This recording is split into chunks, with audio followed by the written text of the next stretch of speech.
नमस्कार प्यारे छात्रों, आपका स्वागत है हमारे YouTube चैनल टीएस के पाठशाला में।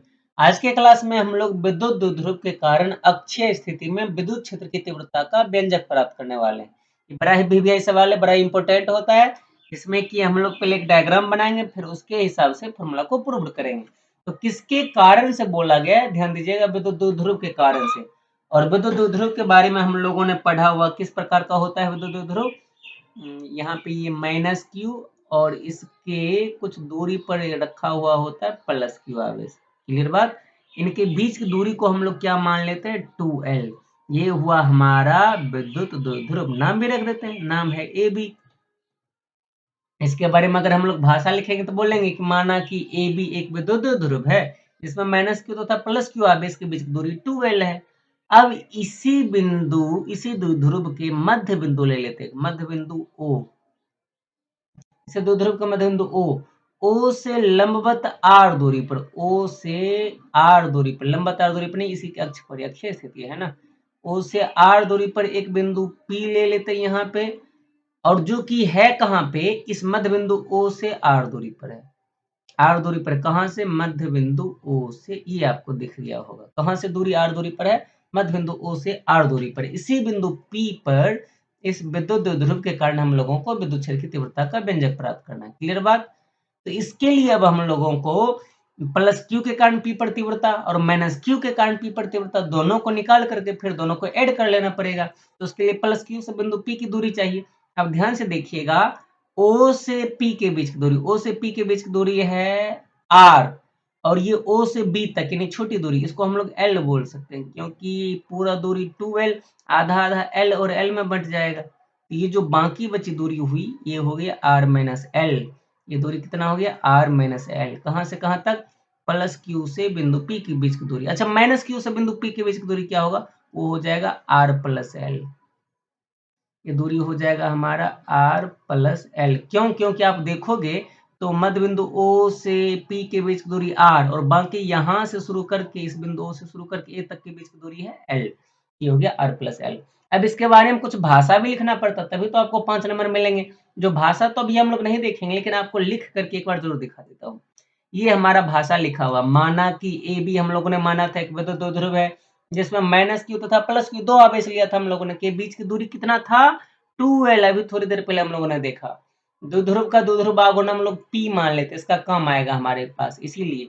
अब द्विध्रुव के मध्य बिंदु हम लोगों ने क्या लिया था, अभी थोड़ी देर पहले O लिया था। से R दूरी पर एक बिंदु हम लोगों ने P लिया था, जहां विद्युत क्षेत्र की तीव्रता का व्यंजक प्राप्त करना है, व्यंजक ज्ञात करना है। क्लियर बात। पुनः मान लेते प्लस क्यू आर से बिंदु पी की दूरी आर माइनस एल, ये तो हम लोगों ने निकाला ही था। और माइनस क्यू से बिंदु पी की दूरी आर प्लस एल है। माना कि माइनस क्यू तथा प्लस क्यू के कारण बिंदु पी पर विद्युत क्षेत्र की तीव्रता को मान लेते माइनस क्यू के कारण E1 और प्लस क्यू के कारण E2। इन्हीं दोनों का मान निकाल के फिर दोनों को ऐड कर देंगे। क्लियर बात। इतना छोटा सा ये भाषा प्यारा सा, इसको आप डायग्राम देख करके भी बड़ी आराम से लिख सकते हो। चलिए अब वापस चलते डायग्राम पे। ये पीडीएफ के रूप में आपको मिल जाएगा तुरंत, क्लास समाप्त होते ही टेलीग्राम पे या व्हाट्सएप पे आपको मिल जाएगा। तो ये भाषा पहले आप लिख लोगे, यहाँ इस डायग्राम के जस्ट नीचे आप भाषा लिख लोगे। भाषा में क्या लिखना, कुछ नहीं, कुछ लोग इसके बारे में बहुत सारा टेंशन लेने लगते हैं। ध्यान से देखिएगा डायग्राम को। माना कि ए बी क्या है, एक विद्युत द्विध्रुव है जिसमें ये माइनस क्यू और प्लस क्यू आवेश क्या है, जिसमें माइनस क्यू और प्लस क्यू आवेश के बीच की दूरी 2L है। अब इसी द्विध्रुव के मध्य बिंदु O से R दूरी पर एक बिंदु P है जहां पर विद्युत क्षेत्र की तीव्रता ज्ञात करनी है। अब बताइए प्लस क्यू और माइनस क्यू से बिंदु P की दूरी क्या है, आर माइनस एल है और आर प्लस एल है। माइनस क्यू के कारण बिंदु P पर तीव्रता मान लिया E1। अगर माइनस क्यू के कारण बिंदु P पर तीव्रता E1 है और P पर हम लोग किसको मान लेते हैं, परीक्षण आवेश को स्थित मान लेते हैं। ये परीक्षण आवेश धनात्मक, ये माइनस क्यू ऋणात्मक, इसके बीच में आकर्षण होगा तो विद्युत क्षेत्र तीव्रता की दिशा करीब करीब इधर हो जाएगी। इसका मान E1 लिख देते हैं, इसका मान E1 लिख देते हैं। और प्लस क्यू के कारण हम लोगों ने माना था परीक्षण आवेश पर विद्युत क्षेत्र तीव्रता E2, और ये भी प्लस क्यू आवेश और ये परीक्षण आवेश तो खुद ही प्लस होता है, तो यहाँ पर E2 कुछ इस दिशा में हो जाएगा।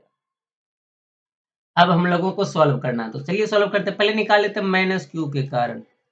माइनस क्यू के कारण विद्युत क्षेत्र की तीव्रता कहाँ पे, बिंदु P पर। माइनस क्यू के कारण विद्युत क्षेत्र की तीव्रता, माइनस क्यू के कारण क्या होगा, विद्युत क्षेत्र तीव्रता का सिंपल फॉर्मूला क्या कहता है, E बराबर 1/4 pi epsilon not into Q बटे आर स्क्वायर। ये फॉर्मूला हम लोग लगाएंगे, यहाँ भी लगाइए। E1 बराबर हो जाएगा 1/4 पाई एप्सिलॉन नॉट और क्यू बट्टा आर स्क्वायर। लेकिन आर का मान क्या है E1 के लिए? E1 ये माइनस क्यू के लिए आर की जगह आर प्लस एल है, तो यही होगा आर प्लस एल का होल स्क्वायर।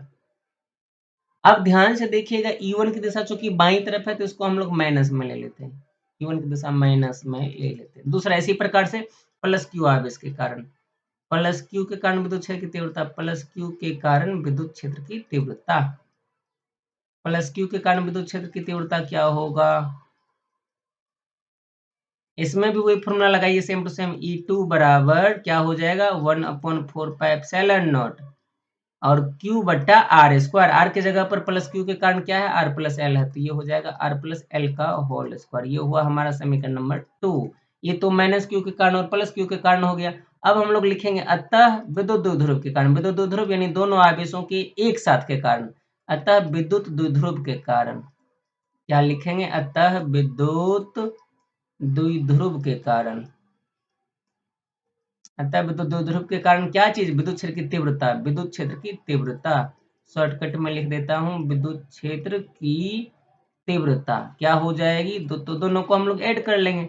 E बराबर हो जाएगा E1 प्लस E2। अब दोनों को ऐड करना शुरू करेंगे, कैलकुलेशन करके जो आएगा वही हमारा आंसर होगा। E1 का मान क्या है? माइनस में 1/4 पाई एप्सिलॉन नॉट और ये है क्यू बट्टा आर प्लस एल का होल स्क्वायर, ये चीज दिया हुआ है। प्लस E2 का मान क्या दिया हुआ? 1/4 पाई एप्सिलॉन नॉट और क्यू बट्टा आर प्लस एल का whole square, R plus L का होल स्क्वायर। इन दोनों को जोड़िए, इसमें जो भी कॉमन आएगा हम लोग कॉमन निकाल लेंगे। अब इसका कैलकुलेशन करना है, कैलकुलेशन करके जो आएगा वही हमारा फाइनल आंसर होगा। कैलकुलेशन करते हैं। अब इसमें आप जब देखोगे तो कुछ चीजें कॉमन आएंगी, जैसे कि क्यू दोनों में है, बट्टा में 4 पाई एप्सिलॉन नॉट भी दोनों में है, तो क्यू बट्टे 4 पाई एप्सिलॉन नॉट हम लोगों ने ले लिया कॉमन में। तो अंदर में बचा कौन? एक बट्टा आर प्लस एल का होल स्क्वायर बचा और बीच में, अच्छा ये तो माइनस में है, ये माइनस में बड़ी ब्रैकेट है, ये बढ़िया से देता हूँ। हाँ, प्लस में क्या बचेगा? 1/r-एल का होल स्क्वायर, ये बचा अब हमारे पास। अब अगर हम लोग इनका भिन्न का घटा निकालेंगे, क्यू बटे 4 पाई एप्सिलॉन नॉट तो बाहर आ गया। अब अगर आप इसका लॉसो निकालोगे तो लॉसो आएगा आर प्लस एल और आर माइनस एल है, तो लॉसो नहीं निकलता तो हम लोग दोनों को क्या कर लेते हैं? मल्टीप्लाई कर लेते हैं, गुना कर लेते हैं। ये A plus B into A minus B के जैसा दिख रहा है, नहीं दिख रहा है? R plus L into R minus L, तो ये तो हो जाएगा A square minus B square, लेकिन दोनों पर स्क्वायर है तो इसका हो जाएगा होल स्क्वायर, इसलिए लॉसो आ जाएगा R square minus L square का होल स्क्वायर। अब जब आर प्लस एल का होल स्क्वायर से इसमें भाग लगाएंगे तो आर माइनस एल का होल स्क्वायर बच जाएगा, आर माइनस एल का होल स्क्वायर ऊपर बचेगा, प्लस में आर माइनस एल का होल स्क्वायर भाग लगेगा तो ऊपर में आर प्लस एल का होल स्क्वायर बच जाएगा। नेक्स्ट अब हम लोग देखते हैं क्या होगा कैलकुलेशन। अब कैलकुलेशन इसी प्रकार से आगे करते जाना और अंतिम में हमारा आंसर भी आ जाएगा। तो अब E बराबर क्यू बटे 4 पाई एप्सिलॉन नॉट तो बाहर में, इसका तो कुछ नहीं करना, क्यू बटे 4 पाई एप्सिलॉन नॉट बाहर में। आर माइनस एल को होल स्क्वायर का अगर फॉर्मूला हम लोग लिखेंगे तो क्या होगा? R square plus L square minus 2RL।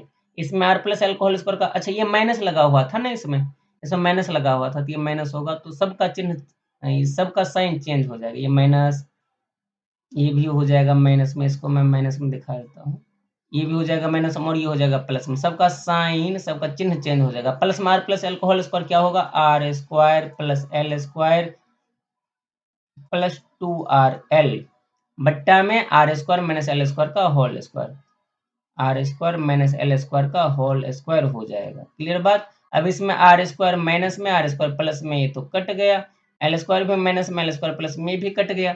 अब हम लोग एक चीज मान लेते हैं, मान लेते हैं कि जो आर है ये एल से बहुत ज्यादा बड़ा है, तो इस कंडीशन में एल को हम लोग आर के सामने इग्नोर कर सकते हैं।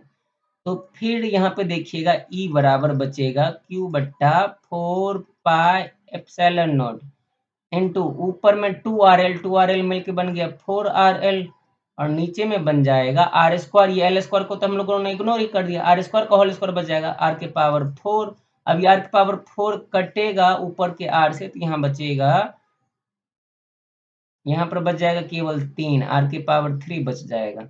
और जब आप ऊपर पे ध्यान दोगे तो E बराबर Q इंटू ये जो 4L है, इसको हम लोग इस प्रकार से लिख सकते हैं, 2L इंटू 2, 2 गुना 2L 4L ही तो होगा। लेकिन इससे फायदा क्या होगा हम लोगों को अभी देखते हैं। 4 पाई एप्सिलॉन नॉट है नीचे में, और ये r क्यूब भी है। ये Q इंटू 2L क्या होता था, P होता था। Q इंटू 2L का मान P होता था। इसलिए E बराबर हमारा देखिए तो किस प्रकार का बच रहा है, E बराबर 1/4 पाई एप्सिलॉन नॉट को अलग लिख देते हैं, 1/4 पाई एप्सिलॉन नॉट अलग हो गया, और बचा क्या, Q इंटू 12 हो गया P, और ये बचा 2, तो 2P बट्टा में R क्यूब। और यही तो हमारा फाइनल फॉर्मूला अक्षीय स्थिति का फाइनल आंसर है। ये हमारा हो गया फॉर्मूला प्रूव्ड। ये P कहाँ से आया आप लिख सकते हो, चूंकि P बराबर होता है Q इंटू 12, इसीलिए Q इंटू 12 की जगह पर हम लोगों ने P लगा दिया। क्लियर बात। तो ये था हमारा विद्युत द्विध्रुव के कारण अक्षीय स्थिति में विद्युत क्षेत्र की तीव्रता का पूर्व भिन्न। नेक्स्ट पेज में इसका भाषा भी मानकी के रूप में लिखा हुआ है, इसको आप इस पीडीएफ के द्वारा आसानी से लिख सकते हो और समझ सकते हो।